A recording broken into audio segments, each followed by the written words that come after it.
começar essa ministração lendo com os irmãos, 1 aos Coríntios, capítulo 15, versículo 25. Amém? Diz assim o texto sagrado: porque convém que ele reine, até que haja posto todos os inimigos debaixo dos pés. E o último inimigo a ser destruído é a morte. Amém? E nós estamos em algumas semanas já refletindo sobre a questão da disciplina do reino dos céus, ou podemos dizer no sentido geral da palavra, na disciplina do reino. E essa palavra é uma palavra muito necessária para os nossos dias, haja vista que vivemos num tempo de muita complexidade e de muita turbulência espiritual no meio do povo de Deus. Povo esse que nós fazemos parte. Quando nós falamos muita turbulência, muita conturbação teológica, de percepção, de visão espiritual no meio do povo de Deus, nós estamos dentro deste caldo de contradições do qual eu me refiro. E é um tempo de muito capitalismo, o materialismo está à flor da pele, a sensualidade, o pecado, a ganância. Então as pessoas estão sempre correndo atrás de obter, de conquistar, de possuir, de ajuntar tesouros e construir um futuro baseado naquilo que se pode adquirir financeiramente. E é um tempo de muita conturbação política, social, enfim, nós vivemos tempos difíceis, e é um tempo em que requer de nós uma sobriedade muito sensível, e uma certeza de fé, uma convicção no coração da nossa responsabilidade como servos de Deus. Eu gostaria de chamar a atenção de vocês para esta frase que eu acabei de dizer, a nossa responsabilidade como cristãos. Ou seja, o que Deus espera de mim, o que Ele espera de você, o que Ele espera dos cristãos que foram chamados, que foram escolhidos por Deus e que foram predestinados e eleitos para fazerem parte de uma causa eterna e espiritual. Quando eu digo chamados para fazerem parte de uma causa eterna e espiritual, eu me refiro à causa de Deus, ao supremo propósito de Deus que Ele estabeleceu e decretou pela sua vontade e pela sua soberania. Nós, os cristãos, fomos chamados para fazermos parte deste corpo místico de Deus, que é o corpo de Cristo, formado por todos aqueles que creram em todos os lugares e em todas as épocas da era cristã. E todos nós compomos esse corpo espiritual, esta casa espiritual de Deus, que é a igreja, e nós, como igreja, como cristãos, carregamos em nossos ombros a responsabilidade de realizar algo para Deus e por meio de Deus. E nós estamos refletindo na questão da disciplina do reino. Quando nós falamos disciplina, nós falamos da intervenção de Deus em nossas vidas, para que a sua vontade possa ser viabilizada em nós. Eu vou trocar por miúdos o que eu acabei de dizer. O que seria a disciplina de Deus? A disciplina é uma intervenção. É o agir de Deus. Deus, Ele intervém na minha vida, Ele intervém na sua vida, para que por meio dessa intervenção, e essa intervenção acontece na nossa vida, por meio das circunstâncias que nos rodeiam a cada dia, no nosso cotidiano, na nossa família, na nossa vida social, na nossa vida profissional, na nossa vida financeira, econômica, na nossa vida espiritual. Afinal de contas, essas mensagens que estão sendo ministradas, cujo tema é a disciplina do reino, tem como pressuposto Filipenses capítulo 1, versículo 6. Os irmãos sabem o que está ali. E eu vou citar o texto para os irmãos. Filipenses capítulo 1, versículo 6, Paulo ele declara em alto e bom som as seguintes palavras: estou plenamente certo. Veja que o apóstolo ele não tem nenhuma dúvida. O apóstolo ele não carrega nenhum tipo de receio em falar isso.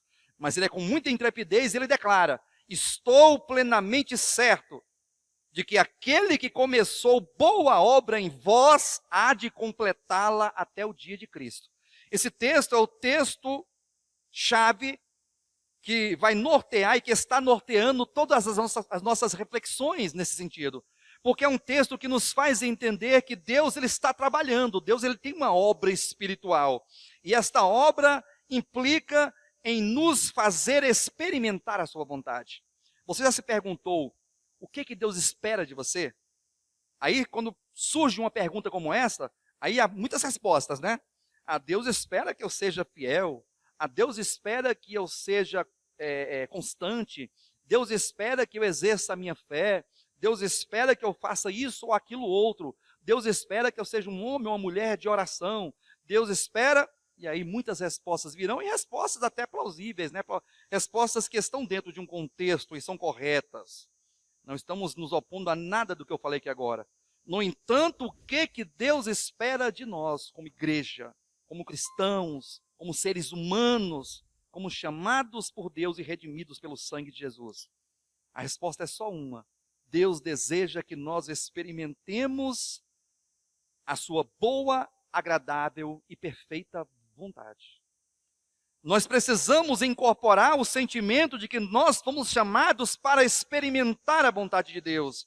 E experimentar a vontade de Deus é experimentar todos os seus princípios, todos os seus fundamentos, toda a sua verdade que foi realizada em Cristo Jesus e que foi passada para a igreja como continuidade e como condição de reino dos céus aqui na terra.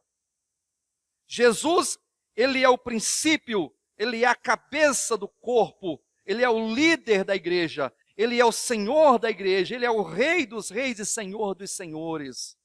Ele é a cabeça do corpo, ele é o primogênito entre muitos irmãos. E ele, como reino dos céus, manifestou Deus, representou o Pai e revelou o Pai por meio da sua vida. Então, qual foi a responsabilidade de Jesus como uma fiel testemunha, ou como uma testemunha que veio a esta terra testificar da verdade? A responsabilidade de Cristo foi revelar o Pai, foi representar o Pai, foi dar testemunho do Pai, de tudo aquilo que o Pai é, em natureza, em essência, em verdade, em substância. Tudo aquilo que Deus é, foi revelado e manifestado por meio do viver de Cristo nessa terra. Só que agora Cristo, ele foi à cruz, ele morreu, foi sepultado, desceu ao Hades, passou ali 3 dias e 3 noites, ressuscitou ao 3º dia, ascendeu aos céus, foi entronizado à direita do Pai, foi exaltado diante dos anjos, e agora ele passa a responsabilidade para o reino dos céus, que é a igreja que ficou nessa terra. Deus, a cabeça entronizada, o líder, o soberano, o Senhor, e nós, corpo de Cristo, dando continuidade ao trabalho de Cristo. Só que agora é assim, Cristo veio, representou o Pai, deu testemunho do Pai. Nós somos representantes de Cristo e damos testemunho de Cristo. Ou seja, Cristo é a fiel testemunha do Pai. E nós devemos, e Deus espera que nós sejamos fiéis testemunhas de Cristo, manifestando-o no nosso viver. Só que agora nós nos deparamos com muitos entraves. E o maior entrave que nós temos chama-se nós mesmos. Diga, eu mesmo. Diga, eu mesmo. E eu digo aqui, eu mesmo. As piores coisas que tem no mundo, ou uma das piores coisas que pode existir na vida dos seres humanos, é a transferência de responsabilidades. Isso é próprio da queda, né? Não se lembra da queda lá em Gênesis, quando é narrado em Gênesis capítulo 3, ali o momento da queda? Então, quando o homem caiu, quando o homem desobedeceu a ordem de Deus, e então tornou-se pecador, então quando Deus apareceu ao homem no fim da tarde, nos é dito na Escritura, que Deus perguntou, né, para o homem: Adão, o que fizeste? O que você fez, rapaz? Você comeu do fruto que eu proibi você de comer? Aí qual deveria ser a primeira reação espiritual e honesta do homem? Sim, Senhor, eu comi, eu sou um pecador, eu sou errado, Senhor, eu sou fraco, Senhor, eu preciso da tua misericórdia, do teu perdão, da tua intervenção divina, do teu amor, da tua graça, Senhor, tenha misericórdia de mim. Essa seria uma atitude normal e natural de alguém espiritual. No entanto, a Bíblia diz que quando foi questionado por Deus sobre o erro, Adão falou assim: não, Senhor, a mulher que tu me deu foi que me ofereceu do fruto, aí eu fui e comi. Que a mulher ofereceu, né? A mulher ofereceu, eu vou comer. Então veja que ele foi transferindo responsabilidade. Ô mulher, vem aqui, por favor. O que você fez? Você comeu e deu para o seu marido para comer o fruto? Não somente, não se contentou em comer o fruto, mas sim ofereceu para o teu marido, Senhor? Não, foi a serpente que me enganou. Então veja que o marido transfere a responsabilidade para a mulher, e agora a mulher, por sua vez, transfere a responsabilidade para a serpente. Ou seja, e a serpente é culpada? Eu não sei, acho que não. Acho que ela pensa que não. Ou seja, o que eu quero dizer com tudo isso? Eu quero dizer que uma das piores coisas no ser humano é esse comportamento de não assumir responsabilidade. Portanto, o maior inimigo de nós mesmos, o maior inimigo do casamento, o maior inimigo da família, o maior inimigo da sociedade, do mundo, da igreja, dos irmãos, o maior inimigo de Deus e da vontade de Deus, chama-se o ego do homem caído. Chama-se o velho homem, com seus feitos, com as suas ações, com a sua predisposição em se opor a Deus, em se opor à vontade de Deus. E é nesse sentido que nós entendemos que Deus, já sabendo disso, já de antemão conhecendo o que seria a natureza humana, Ele estabeleceu os seus caminhos, os seus juízos, a sua maneira de trabalhar. Portanto, a disciplina de Deus é a intervenção de Deus nas nossas vidas para nos conduzir a uma mudança de comportamento, para nos conduzir ao arrependimento, para nos conduzir a uma vida conforme o padrão de Deus, uma vida desenvolvida na prática das boas obras. E quando falamos de disciplina, nós estamos percebendo e estamos vendo, de acordo com as Escrituras, que nós, como sal da terra, conforme o texto lido na semana passada, em Marcos capítulo 9, versículo 49, nos é dito que nós, como sal da terra, podemos perder o sabor. Lucas 14, 34 é dito, o sal é bom, mas se ele se tornar insípido, ou seja, se perder o seu poder salgador, ou a sua essência salgada, como vai restaurar o sabor desse sal? E nós somos o sal da terra e a luz do mundo. Nós somos colocados aqui para fazermos a diferença, para equilibrarmos o ambiente, para darmos o sabor, o tempero, o devido equilíbrio a um mundo sem Deus, um mundo de trevas. Fomos colocados para preservarmos o lugar que estamos, seja a nossa casa, onde quer que nós vivemos a nossa vida. O sal, ele preserva, ele é preservador, ele mata bactérias, ele mata germes. Então nós, como sal, precisamos fazer a diferença nesse mundo. Só que se nós nos tornarmos insípidos, ou seja, perdermos o poder do sal, aí diz que para nada presta, senão para ser lançado fora e pisado pelos homens. Porque o cristão que perdeu a sua essência de cristão, que perdeu a sua disposição de fé, a sua convicção na verdade, e agora simplesmente se entrega a uma vida humana totalmente desconectada de Deus e da sua palavra, e vive uma vida cristã como se não fosse um cristão, esse é um sal que perdeu o sabor. E agora Marcos capítulo 9, versículo 49, nos é dito que todos nós seremos salgados com fogo. Você consegue entender aqui? Você é sal, diga eu sou sal. Aí diga assim, eu serei salgado com fogo. É necessário o fogo, é necessário a disciplina, é necessário o batismo com fogo para que possamos então sempre estarmos ali restringidos, sempre atentos, sempre vigilantes, sempre sóbrio, fazendo a devida leitura da nossa vida e interpretando o nosso cotidiano dentro de uma visão espiritual e eterna.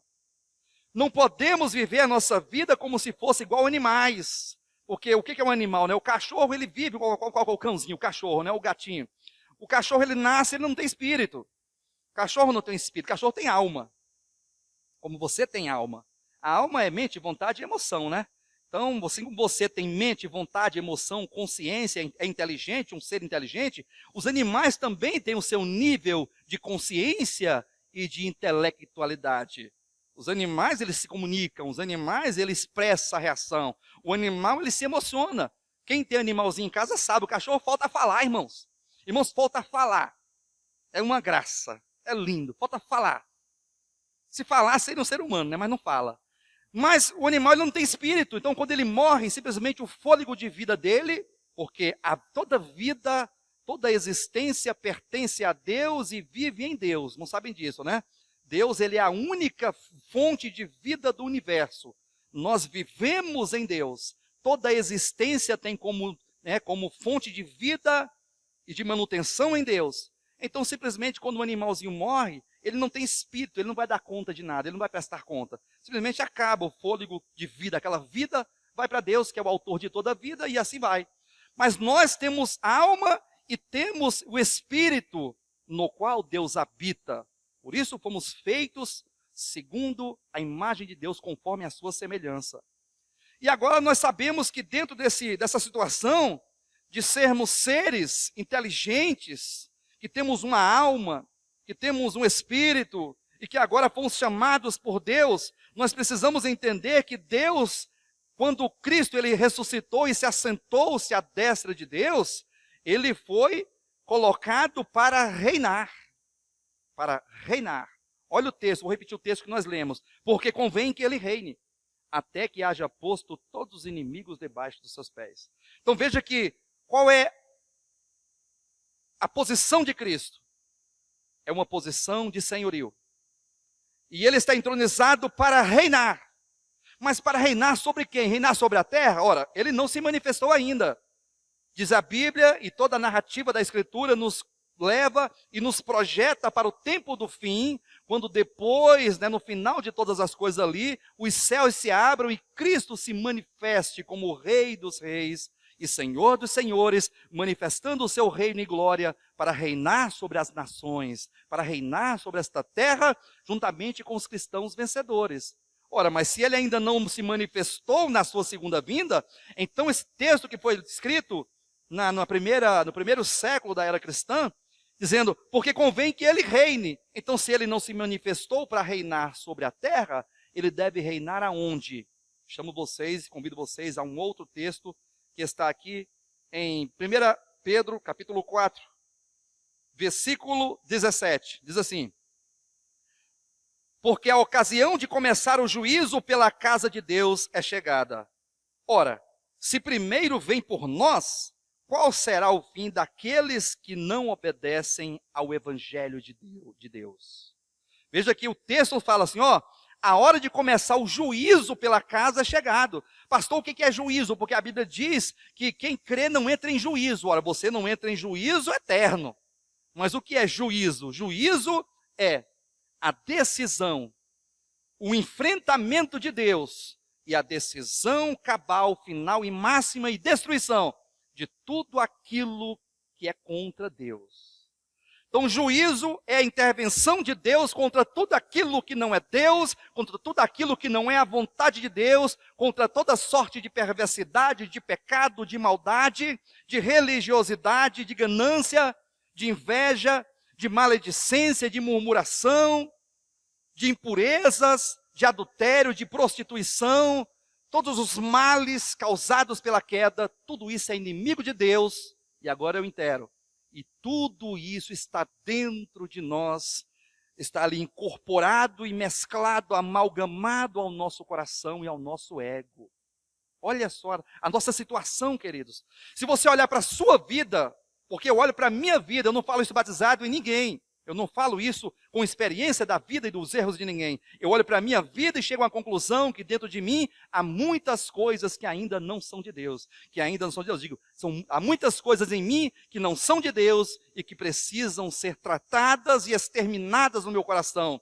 Isto é experimentar a boa, agradável e perfeita vontade de Deus. Por isso que Deus ele precisa reinar. Cristo, quem tem que reinar. Mas ele ainda não está reinando sobre as nações. Ele deseja reinar sobre o seu reino, o qual reino somos nós. Ele deseja reinar sobre a igreja, sobre o seu corpo, sobre os chamados. Deus deseja reinar na sua vida. Por isso Jesus declarou ali em Mateus capítulo 16, versículo 18, que ele edificaria a sua igreja e as portas do Hades não iam prevalecer contra a igreja e contra a obra de edificação. Nesse texto de Mateus capítulo 16, nós temos aqui algumas coisas, alguns itens que vale a pena serem ressaltados. Como o edificador. Quando ele diz, eu edificarei, nós temos aqui o edificador. O edificador é Cristo. Quando ele fala edificarei a minha igreja, temos o objeto a ser edificado. O edificador vai edificar algo, que é a igreja, que somos nós. E agora temos o terceiro elemento, que é a oposição. A problemática nesse intento de Deus de nos edificar, que são as portas do Hades, as portas da morte, as portas daquilo que chegou ao ápice da queda. Porque quando nós falamos Hades, quando falamos morte, quando falamos grilhões da morte, nós pensamos que este é o ponto mais baixo e mais decadente que o homem chegou depois da queda. E que agora nós entendemos que o lugar da morte, ainda que seja um local que a Bíblia fala que é no coração da terra, que é aqui embaixo, que é no Seol, né? Ou podemos falar na língua latina, inferno. Este lugar é um lugar dos mortos, sim, mas saiba, a morte está dentro do ser humano. A morte está dentro de nós. E o nosso ego foi amalgamado à morte. E agora, Deus, na sua obra de edificação, no seu intento de concluir a obra em nós, porque a obra que ele começou, ele vai terminar, ele se depara com um grande inimigo. E esse grande inimigo é o nosso próprio ego, é o nosso próprio eu. E nesse ponto eu convido vocês a meditarem comigo num personagem, ou numa personagem muito... A personagem clássica quando nós falamos de disciplina de Deus, quando nós falamos de intervenção de Deus, quando nós falamos de Deus agir na vida de alguém para que possa toda a sua vontade ser realizada, porque Ele determinou e porque a obra que Ele começou, Ele há de completá-la, nos lembramos do personagem Jó. Quem já ouviu falar de Jó? Jó é uma personagem do Antigo Testamento, e tem um livro, né, o livro de Jó, que está aqui para nos ensinar algumas coisas e nos fazer refletir. E tem alguns cristãos, né, que querem ser como Jó. Quem aqui já um dia quis ser como Jó? Assim, né? Jó é um exemplo, que ser como Jó. Jó é um exemplo de cristão, né? Ali está o homem de Deus, ali está o homem fiel, que se desvia do mal, né? Justo, íntegro. Então eu quero ser como Jó. Aí eu quero dar uma notícia boa e uma ruim para você. A boa é que você é como Jó. Você já é como Jó. Porque Jó representa a minha pessoa e a sua pessoa. E a notícia ruim é que ele não é tão bom como você pensava que fosse, ao ponto de você querer ser como ele. Essa é a notícia ruim que eu vou dar para você. Mas a notícia ruim é que ela vai se tornar depois uma notícia boa, porque Jó ele foi aperfeiçoado por Deus. E eu convido você, venha comigo e vamos refletir um pouquinho na experiência de Jó. O livro de Jó é um livro que está aqui antes de Salmos, e um livro que começa a narrativa quando Deus, em uma das suas reuniões administrativas do universo, e quando de tempo em tempo os filhos de Deus, os anjos, né, os príncipes dos mundos, porque não podemos crer que o universo tão grande tenha só esse mundo aqui, com seres vivos e inteligentes. Não podemos pensar nisso. Deus é muito grande. Então os príncipes dos outros mundos, juntamente, né, ali no céu, se apresentaram diante de Deus. De repente quem vinha também junto dos príncipes dos mundos? Vinha um príncipe deste mundo chamado Satanás, estava no meio desta assembleia. E aí Deus não espera que Satanás faça nenhuma acusação, porque ele é diabo, o diabo é acusador. E antes que ele fizesse qualquer tipo de acusação, Deus chama logo ele e fala assim: Satanás, de onde você vem? Ele fala: de rodear a terra e passear por ela. Aí ele começa a puxar de Satanás aquilo que ele faz de melhor, que é acusar, né? Você observou o meu servo Jó? Servo meu, homem íntegro, justo, desvia do mal, está lá, me servindo. Aí o acusador começa a fazer aquilo que ele faz de melhor, que é acusar. Ah, mas é lógico que ele é teu servo. É lógico, Senhor eterno, que ele é o teu servo e te serve e é fiel. Porque ele tem uma família linda, maravilhosa, tem 10 filhos, uma esposa, tem muitos bens, é respeitado, um homem sábio, um homem notável entre os outros, digno de todo o respeito e consideração, ele tem tudo.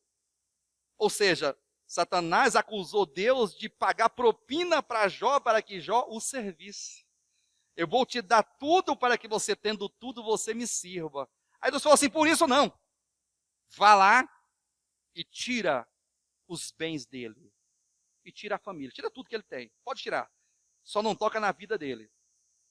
Diz que Satanás veio e num só dia veio vento, tempestade e matou, e a casa caiu, os animais morreram, os filhos morreram, e ficou só Jó e a mulher. Aí ele voltou a Deus, e aí? Murmurou? Ah, mas o homem, o que dará o homem pela sua vida, né? Tendo vida e saúde, ainda está muito bom ainda. Vai lá e tira a saúde dele.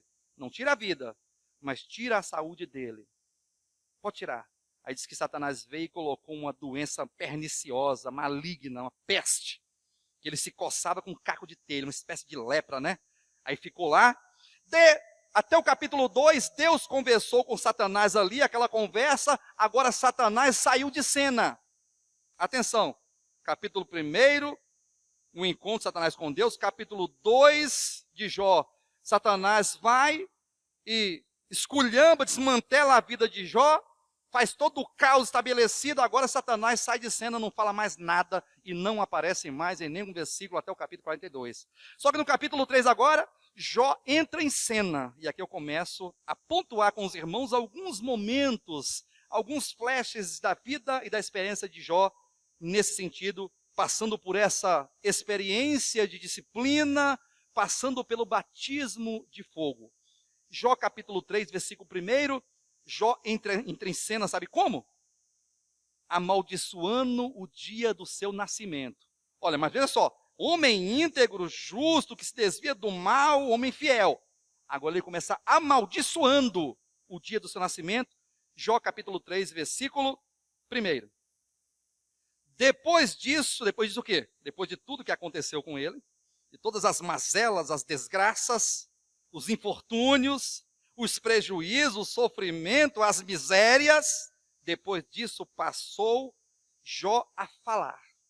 Jó era um homem que falava, né? Ele era alguém que falava, e ele começou a falar de agora por diante. Atente para as palavras de Jó. Jó passou a amaldiçoar o dia do seu nascimento, e Jó disse: pereça o dia em que nasci, e a noite em que se disse, foi concebido um homem ao mundo. Então veja que Jó começou o quê? O seu discurso não é o discurso daquele que fala: Senhor, então amém, Senhor, não importa o que aconteça, eu te amo porque tu estás acima de tudo e de todos, e a minha vida pertence a ti, e tenha misericórdia de mim, fortaleça o meu coração para que eu possa passar por esta provação e vencê-la na fé, na esperança e no amor. Não, ele começa agora a amaldiçoar o dia do seu nascimento. As pessoas que querem ser Jó não leram esse versículo, né? Mas vamos prosseguir. No capítulo 7, Jó passa a confrontar o Altíssimo nas seguintes palavras. Capítulo 7, versículo 19.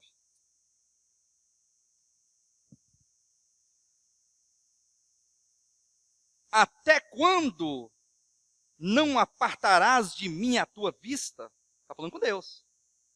Até quando não me darás tempo de engolir a minha saliva? Eu não tenho tempo nem de engolir a saliva. Se pequei, que mal te fiz a ti, ó espreitador dos homens. Olha o que Jó está dizendo. Primeiro ele amaldiçoa o seu dia de nascimento. Agora ele não se contenta em trazer algo de ruim para si. Agora ele passa a afrontar a Deus. Ele diz: que mal te fiz?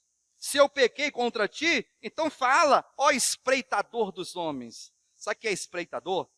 É aquele predador que fica atrás da toca, atrás do monte, espreitando a sua presa para abater. Diz que Deus é espreitador. Então vamos lá.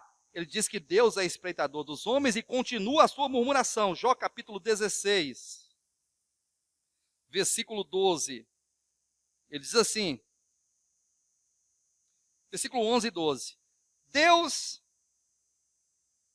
me entrega ao ímpio, e nas mãos dos perversos me faz cair. Diz que Deus estava entregando ele para os ímpios e na mão dos perversos. Em paz eu vivia. Eu vivia em paz. Porém ele me quebrantou, pegou-me pelo pescoço e me despedaçou, pôs-me por seu alvo. Eu vivi em paz, eu estava tudo tranquilo, de repente Deus me pegou pelo pescoço, esculhambou a minha vida, me entregou para o perverso, está aqui, eu estou aqui, eu todo esculhambado. E a murmuração dele continua. Jó agora começa a se fazer de vítima. Olha só, Jó capítulo 19, versículo 7. Se quereis engrandecer-vos contra mim, e me arguis pelo meu opróbrio, sabei agora que Deus é que me oprime.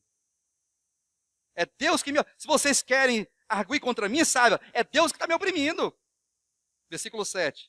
Eis que clamo, violência, mas não sou ouvido.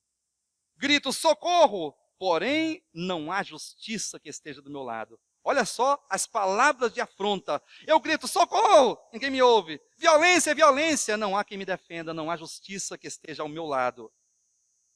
O meu caminho ele fechou e não posso passar. E nas minhas veredas pôs trevas. Deus pôs trevas nos caminhos dele. Agora, Jó, ele vai receber uma exortação de um amigo chamado Elifaz. Está lá no capítulo 22, versículo 21. Olha o que Elifaz diz a Jó. Reconcilia-te, pois, com ele. Olha o conselho do amigo. Jó, reconcilia-te, pois, com ele e tem paz. E assim te sobrevirá o bem. Aceita, eu te peço, a instrução. Jó, aceita a instrução. Ele está te ensinando. Que profere e põe as suas palavras no teu coração. Ou seja, põe as palavras de Deus no teu coração, Jó.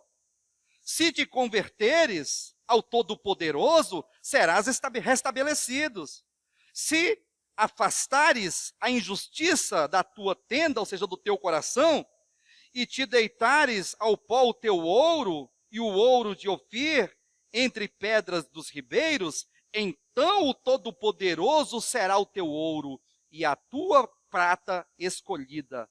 Deleitar-te-ás, pois, no Todo-Poderoso e levantarás o teu rosto para Deus. Olha o conselho do amigo para Jó, que estava naquela condição de rebelião com Deus. Aí agora, Jó, ele se declara como revoltado aqui no capítulo 23, versículo 1, diz assim, respondeu Jó, a quem? Ao amigo que acabara de dar o conselho para ele se reconciliar. Reconcilia-te com Deus, para com isso, põe a palavra de Deus no teu coração, te arrepende, e você será restabelecido. Vamos embora, você vai ter paz, mas ouça, quebrando o teu coração. Aí Jó responde um amigo nos seguintes termos. Capítulo 23, versículo 1, respondeu, porém, Jó, ainda hoje a minha queixa é de um revoltado. Quem quis ser igual a Jó, já leu esse texto aqui? Ainda hoje a minha queixa é de um revoltado. Apesar de a minha mão reprimir o meu gemido. Ah, se eu soubesse onde o poderia achar. Olha, ah, se eu soubesse onde eu poderia achar Deus. Jó está falando. Então me achegaria ao seu tribunal, exporia ante ele a minha causa, encheria a minha boca de argumentos. Ou seja, ele ia questionar Deus. Eu quero saber onde é que Deus mora, eu quero saber onde Deus mora, que eu quero colocar um tribunal entre eu e Deus, e eu vou encher minha boca de argumento, e eu quero saber da resposta dele. O que os irmãos acham disso? Olha só aonde chega, aonde o homem é capaz de chegar com o seu ego, que é contrário a Deus, com seu coração enganoso que não conhece a si mesmo e que não conhece os desígnios de Deus. Infelizmente, a realidade de Jó é uma realidade nossa. É uma realidade minha, sua, dos cristãos, do ser humano, que não conhecendo a Deus, se opõe a Deus e ainda questiona por que as circunstâncias acontecem conosco. Sabe aquele texto lá de Gálatas capítulo 5, de capítulo 6, ali, versículo 7, quando é dito, de Deus não se zomba, aquilo que o homem semear, isso também ceifará. Porque aquele que semeia para a sua própria carne, da carne colherá a corrupção, mas aquele que semeia para o Espírito, do Espírito colherá a vida eterna. O que nós estamos semeando? As pessoas passam a vida toda semeando para a carne, quando o infortúnio chega, quando Deus intervém na situação para mudar o quadro, para trazer o arrependimento, então a pessoa se espanta por que está acontecendo isso. Fica espantado, por que eu estou sofrendo, por que aconteceu isso com minha mãe, com meu pai, com meu filho, com os meus irmãos, com meu marido, com a minha esposa, por que está acontecendo comigo? Eu estou sendo atribulado. Parece que quanto mais eu oro, mais assombração me aparece. E quanto mais eu oro, mais coisa negativa acontece, é porque às vezes nós semeamos para a nossa própria carne e não semeamos as coisas eternas para Deus, e depois, quando vem o problema, a adversidade, nós estranhamos. E agora Jó continua no seu discurso. Ele se apega à sua justiça. Jó se apega à sua justiça. Está no capítulo 27, versículo 6. Olha só. A minha justiça me apegarei. Olha só. Homem valente, né? A minha justiça eu vou me apegar. E não a largarei. Não me reprova a minha consciência. Ele se mantém intrépido, se mantém ousado diante de Deus, se mantém ou mantém um posicionamento como aquele que é justo, como aquele que questiona a justiça de Deus diante da sua própria justiça. E quando nós falamos de se apegar à justiça, eu me lembro do texto lá do profeta Isaías, no capítulo 64, no versículo 6, quando o profeta declara: pois todos nós somos como o imundo. Quem é como imundo? Todos nós. Eu, você, nós, os cristãos, os seres humanos. Todos nós somos como um imundo e todas as nossas justiças como o trapo da imundícia. Os irmãos sabem o que é trapo da imundícia, né? Absorvente usado. Sangue, refúgio, sangue morto. Não veio à vida, não concebeu, o sangue saiu. Sangue morto. Então a nossa justiça, a nossa bondade, o que nós podemos produzir para Deus de bom é como sangue morto, é morte.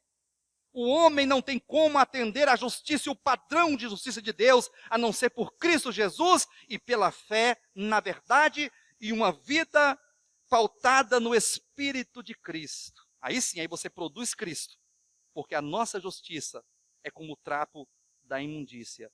Agora vem Eliú, que é um segundo amigo de Jó, o repreende ali no capítulo 35. Versículo 1 diz assim: disse mais Eliú: achas que é justo dizeres, maior é a minha justiça do que a de Deus? Vamos ouvir essa pergunta aqui, a pergunta de Eliú? Disse mais Eliú a Jó: achas que é justo dizeres, maior é a minha justiça do que a de Deus? Você acha razoável isso, Jó? Até aqui Jó falou, Jó foi repreendido, Jó foi exortado pelos seus irmãos, Jó expôs o seu coração, o seu ego, Jó enfrentou a Deus, afrontou a Deus, Jó, ele desprezou totalmente a autoridade de Deus, quando no capítulo 38, Deus entra em cena. Deus agora vai falar com Jó. Atenção, porque até aqui Jó falou. Até aqui ele pronunciou palavras insensatas de alguém que não conhece a si mesmo, que não conhece o seu próprio coração e que não conhece a Deus. Capítulo 38, versículo 1 diz assim: depois disso o quê? Depois de tudo que Jó falou contra Deus, o Senhor do meio de um redemoinho respondeu a Jó. É o momento que Deus começa a falar. Até agora Deus não falou nada com ele, só ele falou. Quem é este que escurece os meus desígnios? Quem é este que escurece os meus desígnios? A minha vontade, os meus decretos, os meus juízos, os meus caminhos, com palavras sem conhecimento. Cinge-te, pois, como homem, pois eu te perguntarei e tu me farás saber. Agora desce daí, Jó, freia a tua carroça, vai devagar, que agora eu vou te perguntar e você vai me responder. Aí Deus começou com umas perguntas básicas, bem simples, né? Jó, onde tu estavas quando eu criava o universo? Você está todo grande, né? Você é muito grande, você é Deus, você é justo, você é bom, você é maior. Você é o cara. Então onde você estava quando eu criava o universo? Quando eu lançava os fundamentos da terra e eu passava o cordel, a pedra angular, o prumo, e os anjos, as estrelas da alva rejubilavam pela obra de criação de Deus? Onde tu estavas? A questão é que Jó não tinha revelação neotestamentária, né? Porque se ele tivesse a revelação neotestamentária, ele tinha uma resposta para dar para Deus. Não sei se ele ia dar essa resposta depois de tudo que ele falou, né? Mas qual seria a resposta certa? Senhor, eu estava no teu coração quando o Senhor criava, porque o Senhor me escolheu antes da fundação do mundo. Só que Jó não tinha essa resposta para dar para Deus. E aí Deus vai continuando, né? Olha só o versículo 8. Ou quem encerrou o mar? Você sabe quem encerrou o mar?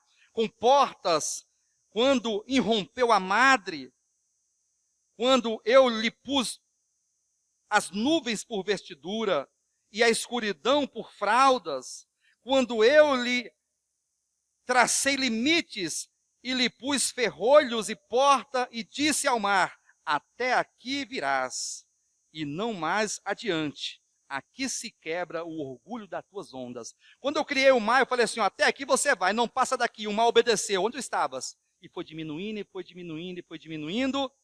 Aí no capítulo 40, versículo 3, ele disse, então respondeu ao Senhor e disse, Jó, sou indigno. Olha só, começou a mudar o coração, né? Olha só o jeito dele. Sou indigno. Aí Deus, opa, o quê? Você é indigno? Eu vou te dizer quem você é. Aí começa aqui o discurso de Deus, no capítulo 41, atente para as palavras que Deus vai colocar para Jó, mostrando para ele quem ele é. Porque ele achava que era justo, íntegro, santo, que se desviava do mal, mais justo do que Deus, homem perfeito. Depois ele desce do pedestal um degrau e fala, não, eu sou indigno. Mas Deus fala, não, você não é indigno, você é pior do que isso. Olha só o que você é. Capítulo 41, versículo 1. Podes tu, com um anzol, apanhar o crocodilo e lhe travar a língua com uma corda? Essa palavra crocodilo aqui, no hebraico, quer dizer leviatã, um grande animal marinho, indomável, indomesticável, que não pode ser usado como animal de carga ou de serviço. Deus agora começa a fazer uma descrição agora de um leviatã, de um monstro marinho poderoso, que é predador, que reina sobre as sendas dos mares. Olha só o que Deus está falando para Jó. Olha o versículo 15. As fileiras das suas escamas são o teu orgulho, cada uma bem encostada, como por um selo que as ajusta. Olha o versículo 22. No seu pescoço reside a força, e diante dele salta o desespero. Suas partes carnudas são bem pregadas entre si, todas fundidas nele e imóveis. O seu coração é firme como uma pedra, firme como uma pedra de mó de baixo. Versículo 31. As profundezas faz ferver como uma panela, torna o mar como caldeira de unguento. Após si deixa um suco luminoso, o abismo parece ter se encandecido. Olha só que as características são características próprias do animal grande. Não somente de um animal marinho, como o Leviatã, mas de um dinossauro. Um bicho grande e imponente. Olha só. Aí ele diz no versículo 33. Na terra não tem ele igual, pois foi feito para nunca ter medo. Ele olha com desprezo tudo que é alto. É rei sobre todos os animais orgulhosos. Essa descrição do Leviatã é mostrando para Jó quem ele era. É mostrando para o ego do ser humano quem o homem é. O homem é um monstro. O homem é um animal. O homem, ele confia em si mesmo e acha que é bom e que está pronto para servir a Deus e fazer aquilo que Deus deseja. O homem é orgulhoso. O ego do homem é totalmente independente de Deus, que não deseja por Deus, que não se submete a Deus. É uma cerviz que não se dobra. O homem e o ego do homem é uma dura cerviz que não se curva diante de Deus. Por isso que Jó passou pelo batismo no fogo. Jó foi disciplinado. Deus interveio na vida de Jó para mostrar para ele e para todos nós que ele, que eu, que você, que nós não somos bons como parecemos ou como achamos que somos. Precisamos olhar para dentro de nós e entendermos que dentro de nós tem muita coisa que Deus não se agrada e que precisamos tratar com o coração, porque só assim é que experimentaremos a boa, agradável e perfeita vontade de Deus. Agora Jó vai falar as suas palavras finais no último capítulo 42, quando diz assim: Então Jó respondeu ao Senhor: Bem sei que tudo podes. Olha que mudou o discurso, ó. Bem sei que tudo pode, Senhor, e nenhum dos teus planos podem ser frustrado. Quem é aquele, como dissestes, que sem conhecimento encobre o conselho? Na verdade, Senhor, falei falei do que eu não entendia. Falei de coisas maravilhosas demais para mim, coisas que eu não conhecia. Versículo 5. Eu te conhecia de ouvir falar, mas agora os meus olhos te veem. Por isso me abomino e me arrependo no pó e na cinza. Bendito o nome do Senhor. Quem entendeu essa história de Jó, diga amém. Então é assim, Jó passou por 3 momentos. O momento de achar que é bom. Esse momento nós passamos. O cristão acha que é justo, acha que é bom, acha que está agradando a Deus, acha que Deus está feliz com ele porque ele faz as suas orações matinais, porque ele lê um texto, porque ele jejua, porque ele dá o dízimo. Ele acha que Deus está todo feliz com ele porque ele proclama alguns aleluias e alguns glórias a Deus e canta alguns cânticos e faz algumas orações. Ele está todo feliz achando. Só que Deus não está preocupado com aquilo que ele pode falar com os lábios, mas aquilo que ele pode fazer como pessoa. E quando se trata de fazer e de existir como ser humano, como pessoa, servindo a Deus e atendendo ao chamado pelo qual Deus o chamou, aí nós começamos a entender e a perceber que não somos tão bons assim. E o nosso ego, à medida que nós vamos vivendo, vamos sendo expostos, e o nosso coração vai sendo virado do avesso, e Deus, por meio das circunstâncias, nos mostra quem nós somos. O segundo momento de Jó é aquele momento de ficar ali reflexivo e pensativo e achar, realmente eu sou indigno. Não, indigno você não é não, você é pior do que isso. Você é um monstro, você é um leviatã, você é um religioso. Você é um pecador que não se curva. Você é orgulhoso, Jó. Você é feito um dinossauro, o seu ego é do tamanho de um dinossauro, de um bicho, um animal irracional, estúpido, que não ama Deus e não deseja por Deus. E o terceiro momento de Jó é o momento que nós precisamos chegar. Agora aqui sim, é o momento de falar, Senhor, eu sei que tudo pode, Senhor. Eu sei que nenhum dos teus planos podem ser frustrados. Senhor, eu sei que a obra que o Senhor começou em mim, o Senhor há de completá-la, porque Tu és Deus. O Senhor decretou os Teus desígnios, os Teus caminhos, e não cabe a mim estorvar a Tua obra. Senhor, realiza em mim toda a Tua vontade. Eu quero Te conhecer na experiência e não de ouvir falar. E eu me arrependo, eu mudo o meu comportamento para a glória do Senhor. Queridos, nós somos assim. Muitas vezes como Jó, muitas vezes como Jacó. Jacó é o trapaceiro, né? A palavra Jacó é suplantador, trapaceiro. É embusteiro, é aquele que quer tomar vantagem em tudo. Jacó era, né? Ele dá seu jeitinho. Muitas vezes são como Jonas, Deus manda ir para um canto, vai para outro, Deus manda fazer uma coisa, faz outra. Muitas vezes nós somos como Pedro, que dizia estar pronto para ir com Cristo ou para a cruz, para a prisão ou para a morte. De repente, diante de uma escrava, de um serviçal, ele diz, não conheço este homem.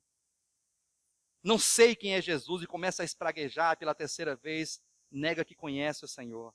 Muitas vezes nós somos como Tomé, não acreditamos, não cremos. Só cremos se ver. Se eu tocar, eu creio. Se eu ver, eu creio. Senão, não creio que ele ressuscitou.